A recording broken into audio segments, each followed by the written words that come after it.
Jadi sebetulnya latihan metronom tuh nggak semembosankan itu, banyak hal yang bisa kita lakukan, kita lebih mundur, kita lebih maju. Intinya metronom tuh harus jadi teman, jadi sahabat, jangan jadi momok yang menakutkan gitu kan. Kalau drummer, pakai klik, aduh takut gitu, kayak kenapa? Gak usah takut, mestinya senang ada yang jagain kan gitu kan. Ada yang jagain selalu temponya gitu kan, enak. Saya dulu, zaman dulu belum ada gadget, jadi saya latihannya metronom yang buat timbuk anjing tuh yang tok gitu, tahu kan ya, berat tuh kan, tok gitu, dan volumenya terbatas, jadi kalau lagi main kencengan mana dikit gitu kan. Sekarang kan enak, ada volume bisa pakai ear gitu kan. Saya berkali-kali bilang kalau kalian lagi di kampus, lagi di mall, pakai ear, bawa HP, dengerin metronom aja, so asik aja jalan gitu kan.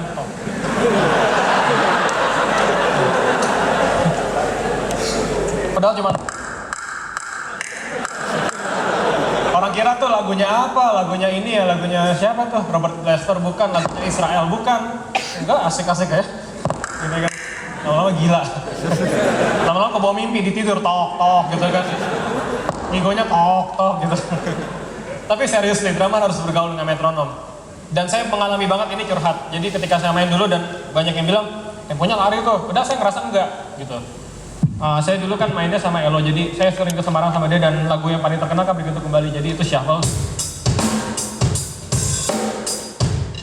Entahlah, sampai sekarang tuh misteri, saya rasa sampai tuanya sudah datang itu misteri, yang lari saya atau mereka yang ngerasa kecepatan, saya nggak tahu. Atau saya turun, kata mereka, turun, naikin gitu, terus saya ngerasa udah enak-enak aja.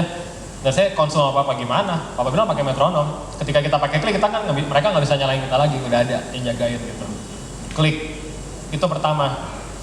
Kedua nih, pertama kan tadi mainnya jangan keramaian, jangan terlalu ramai kalau kita lagi main session. Oke, saya mau nanya deh, ini penting, ini hal yang sama yang saya lakukan di Solo. Di sini yang pengen jadi session drummer siapa? Angkat tangan.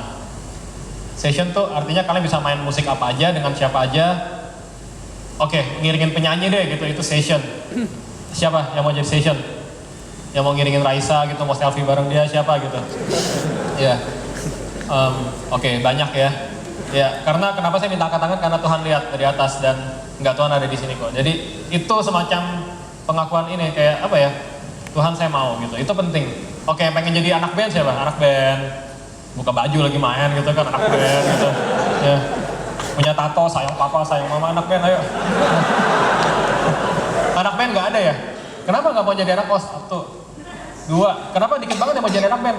Industri musik lagi jelek ya? Iya juga sih, benar. Band lagi kurang bagus emang sekarang. Iya, ada loh anak band jadi supir ini sekarang, ya nggak apa-apa juga. Maksudnya cuman itu artinya industri lagi kacau banget. Oke, session drummer, anak band, guru, ada yang mau jadi guru gak? Bagus. Guru tuh pekerjaan mulia loh. Di Indonesia tuh jadi guru tuh kayak sampingan gitu, kayak gua udah gak ada job ya, gue ngajar deh gitu, pas ada job lagi ditinggal muridnya gitu kan, dosa loh. Ya kan? Saya pikir itu sih tiga yang terutama ya. Selebihnya kalian akan jadi komposer, drummer, tapi itu kan perjalanan. Untuk jadi session drummer tuh menyenangkan sih, kita bisa main dengan siapa aja, dan nggak enaknya adalah kita posisinya biasa di belakang ya kan. Kalau acara-acara di RCTI gitu kan, Mas sorry panggungnya penuh nih buat model-model jalan nih sama penyanyi, jadi bandnya di belakang aja gitu kan. Saya berkali-kali ngalamin main di TV gitu kan. Kalau saya kan emang gak pernah celana pendeknya, selalu panjang lah, kaos gitu kan paling. Ada yang pakai celana pendek, pakai sendal, kenapa mainnya di belakang nggak kelihatan gitu. Dan zaman SD dulu, SD mudah banget, SMA gitu kan, saya main di TV gitu kan. Sama lo bisa main di TV, temen nanya, iya, kok nggak kelihatan ya? Nggak kelihatan lah di belakang gitu kan. Itu nggak enaknya session drummer. Kalau anak band pasti disorot tuh sama kamera gitu kan. Nggak usah kayak Iqmal juga, biasa aja pasti kena sorot juga. Apalagi Iqmal gitu kan, wah rambutnya kan keren gitu kan, pasti kena sorot. Yang biasa-biasa aja yang mukanya culun gitu, yang gitu, pasti juga kena sorot, soalnya anak band gitu kan. Dan ya duitnya lebih banyak, tapi saya yakin kita main musik bukan buat duit ya, amin. Amin. Dikit banget, nanti kita bahas. Awas aja deh main buat duit. Enggak lah, saya ngerasa musik itu sesuatu yang luar biasa, jadi sayang kalau dinilai dengan uang aja. Tapi memang kita butuh, tapi jangan dari musik kalau bisa. Jadi saya nggak mau bahas soal itu, kok saya bahas soal musik. Oke, jadi pertama mainnya jangan keramaian. Kedua, latihan tempo yang benar. Poin nomor 2 ya. Dan nomor 3, kita harus jaga groove, harus jaga ritme. Jadi kalau tadi kalian perhatikan, ketika saya feel, saya tetap jaga. Jadi biasanya beat disco kan.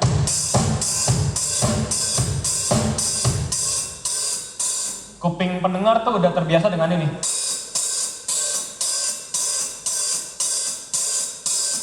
dan ini. Dan ini. Bukan yang berarti kalau fill in harus satu tangan juga, susah kan? Agak susah gitu. Cuma maksudnya dijaga. Jadi misalnya kita lagi fill in, belajarnya fill in satu tangan, ini tips. Jadi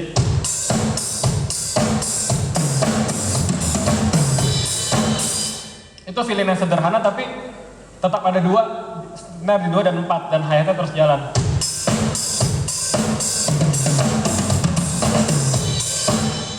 Jadi kalau fill in sebisa mungkin jangan merusak groove. Ada beberapa kesempatan nggak apa-apa sih dirusak, kayak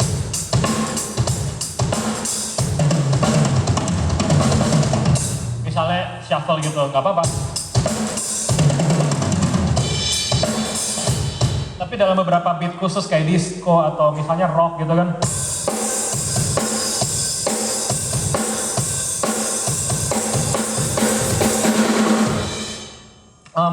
pendengar dan pemain musik lain akan keberatan kalau groove-nya dirusak.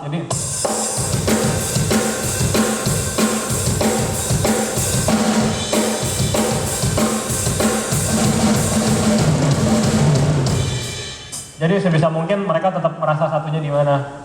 Jadi itulah gunanya banyak yang bilang kan main drum tuh susah ya, tangan kanan beda, tangan kiri beda. Ya memang benar mungkin. Jadi harus agak konsen.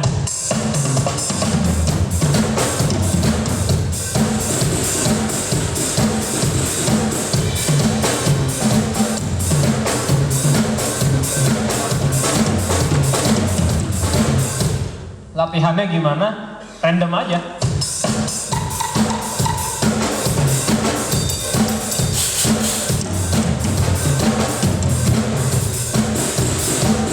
Jadi benar-benar kebiasaan gitu.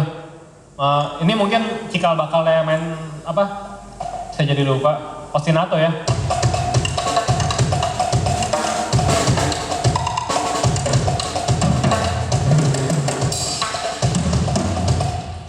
Jadi kalau saya boleh pakai kata harus, drummer itu harus multitasking. Jadi kalian bisa ngobrol dengan teman kalian sambil main iPhone, itu harusnya bisa multitasking gitu kan. Nyetir sambil denger lagu, musik itu bisa gitu. Jadi jangan terpusat dengan satu kegiatan aja. Tipsnya gimana? Mungkin ini nggak musikal tapi percayalah ini sangat membantu. Sikat gigi pakai tangan kiri yang nggak kidal. Ya ngetik satu tangan pakai tangan kiri gitu kan. Makan pakai tangan kiri. Mungkin nggak sopan bagi budaya timur, tapi ya udahlah, di rumah kan nggak ada tata krama kan, coba aja gitu. Tangan kiri, ya kan. Udah sosoknya merah putih, hormat, gerak salah gitu kan. Nggak boleh, kalau gini kan penjara kan, gini. Coba-coba aja gitu kan, pakai tangan kiri, terus coba gini misalnya, megang sesuatu gitu kan, main. Jadi harus banyak kegiatan-kegiatan aneh, tapi itu mendukung pembagian otak kita. Jadi banyak yang bilang otak terbagi, entahlah. Biologi saya biasa aja, saya nggak tahu otak kebagi bener atau enggak, tapi ya intinya saya bisa melakukan itu. Dan itu sangat membantu ketika kalian nanti main drum sambil baca part gitu kan. Karena banyak banget drummer-drummer yang ketika nggak pakai partitur mainnya liar banget. Tapi pas baca partitur tuh bisa takut gitu, karena dia baca part dan aduh gue miss nih gitu kan. Saya pernah bahas ini berkali-kali. Lagu-lagu zaman dulu tuh enak, kalau kalian tahu David Foster, Earth, Wind and Fire, terus George Duke, siapa lagi ya, The Beatles gitu. Beatles deh gak usah jauh-jauh, setiap bar tuh pindah chord pasti. Yesterday, 7 half dim, 3, 6, pindah. Tapi lagu-lagu zaman sekarang, Sam Smith, Ed Sheeran, chordnya cuma 4. 1, 3, 4, 5, 1, 3, 4, 5. Dan saya main lagu itu berkali-kali di Rising Star kemarin, di Indonesian Idol. Dan kalau kita nggak konsen dan kita nggak tahu lagunya, kita nggak tahu nih udah sampai mana, chordnya sama semua chordnya. Mungkin pas ref beda, ada 2-nya dikit 5, ada 3 mayor, tapi overall tuh sama gitu. Jadi ya belajar multitasking, belajar membedah otak. Oke, ada yang mau nanya sampai sini? 3 poin awal itu mestinya sangat membantu untuk pembahasan berikutnya. Masih lama kok waktunya. Ada yang mau nanya? Oh, puji Tuhan ada yang mau nanya.